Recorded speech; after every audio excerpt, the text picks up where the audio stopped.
Unlike Legacy Crankcase, Legacy Skullgrin over here actually turns out to be shockingly a good figure. I remember there being a lot of controversy, so much controversy that this guy actually ended up in Ross for $7 and I got him, and he's still cheap anywhere on the internet. Surprisingly a really good figure though, despite the controversy. And he then later on in Legacy United got retooled, or remolded or something like that, into Quake with his Target Masters. And he comes with like a good multitude of accessories, 5 of them in total.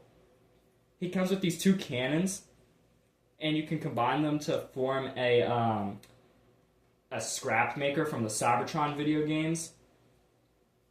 And he actually has some 5mm ports under his arms that you can put it on to make it accurate.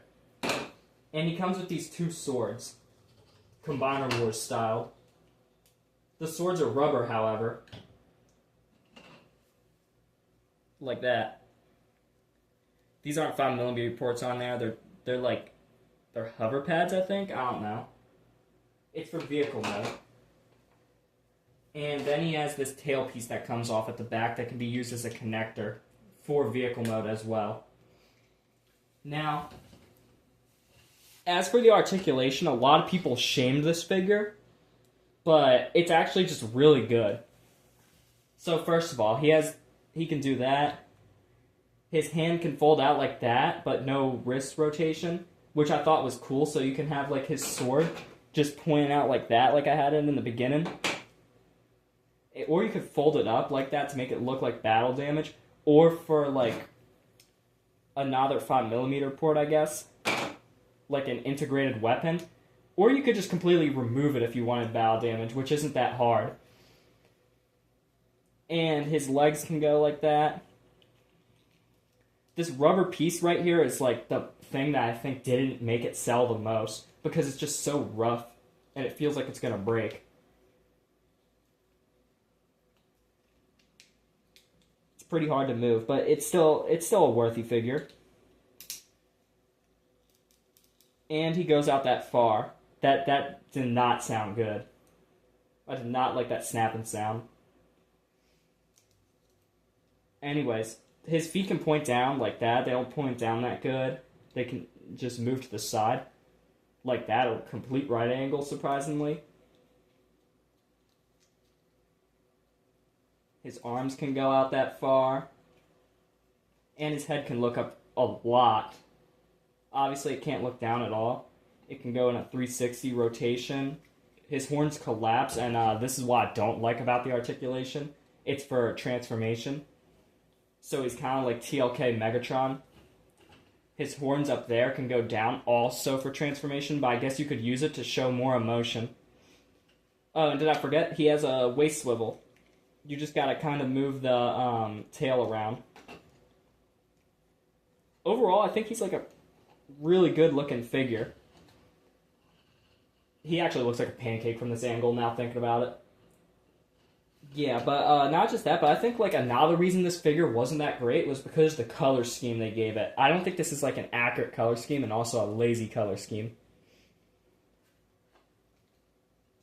And anyways, let's get it in vehicle mode. Oh, not like that. So first you want to gonna collapse the head and fold everything back. Then you're gonna want to bring out the chest like that. Then, come on. I guess you could just fold that up for now and just turn it that way. Come on, I believe you gotta, yeah. You gotta poke the back out. And then you gotta fold this up like that. Then right here, you gotta fold the hands in. Then you gotta do that. Do the same for the other arm. And then you gotta snap those 2 tabs together. Like that. And then these pieces on the arms will go right here where that tab is. Got it? This is supposed to come down, I'm pretty sure. Yeah. I transformed this guy last night just to make sure I remembered. Then this is where it gets a little bit tricky. So you're going to want to fold this down and be careful with these tread pieces because they like to come off with ease. Just fold them out like that. They're not being held on by much. So you want to turn them like that, I'm pretty sure. And you want to fold that down. Hold on. You also want to do this. A very confusing assembly to like fold the legs in. Come on. And then you're going to want to bring like the legs over and snap it into that tab right there. Like that. Come on. Think we're good. Oh, there's also another tab right there. Come on.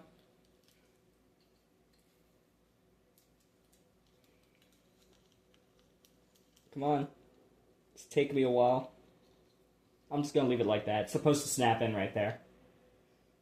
But anyways, you're going to want to do the same for the other leg. Oh my god. The waist is just that stiff that it moves the whole entire thing. Do that and that again.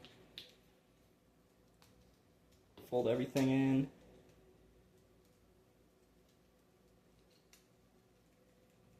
Right there. And now you're going to see these two tabs in between. Yeah, you're going to want to snap it like that. And now what you're going to want to do is you're going to want to pay close attention to the insides of the treads. Right there. So basically, that is going to go right here. This is going to peg into like stuff on the bottom. Right there. Fold it right there. And the tread is going to go and carefully look. Come on, line it up. Got it, right there. And you're going to want to do the same for the other side. I had a little bit of trouble trying to like align them perfectly up to last night. That, and it's in. And that's the vehicle mode, without accessories. Those are parts forming accessories. So now you're going to want to take the cannons, put them right there, and put them right there. I like to use these things as null rays for characters that have cheesier null rays, like, what mold was it? The G2 Ramjet. I don't really like the null rays, so I just use those instead. And now these things, they go on this 5mm port on the tread, and the other one too. Right there.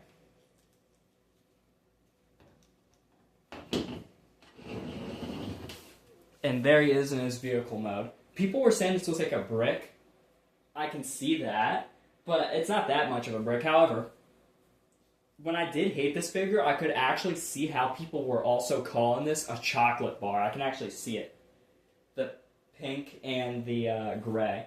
This actually does look like something you would eat and unwrap. Also, something else about this figure is that it does not look accurate to the G1 figure, in my opinion.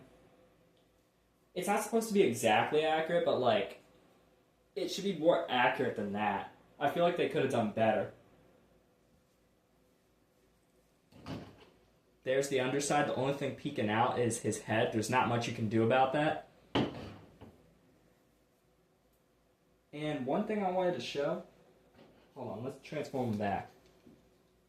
Yeah, this thing can also rotate. But one other thing that I wanted to show is a comparison with the other Pretenders. I don't have Bludgeon, because he's a Tarn mold, and that's insanely hard to get. But I do have the other two.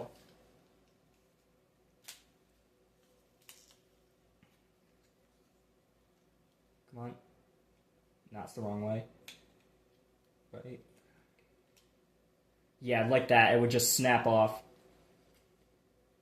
It's made out of like soft plastic, I believe it's called.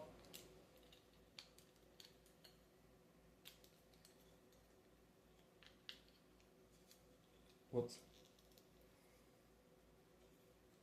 There's some tabs you're going to want to align right here. This is probably one of the more trickier parts of it. See that? You're going to want to like push that in. Oh, whoops. Push it in like that. Fold the foot out. And insert it. Do the same for the other side. Come on. Come on. Is it stuck?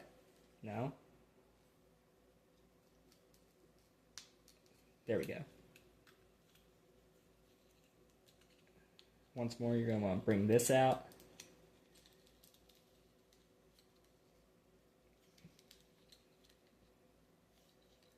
I'm actually not sure if this figure is going to break. I don't think it would break, because I haven't heard any reports in such relation. And I think you would be fine completely with this figure. I completely forget it. And that's exactly why you should as well. It's just such a way better figure on the second try. Come on. Got it. Got it. Fold the chest in.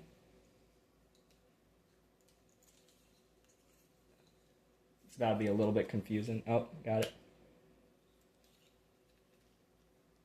It's the arms.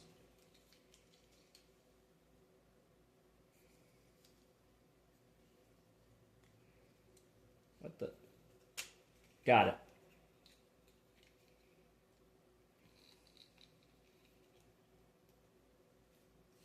And there he is. And here he is with the other two pretenders I own, Iguanus and Bombburst. They look pretty cool. You don't really need to get Bludgeon. You could just get these three.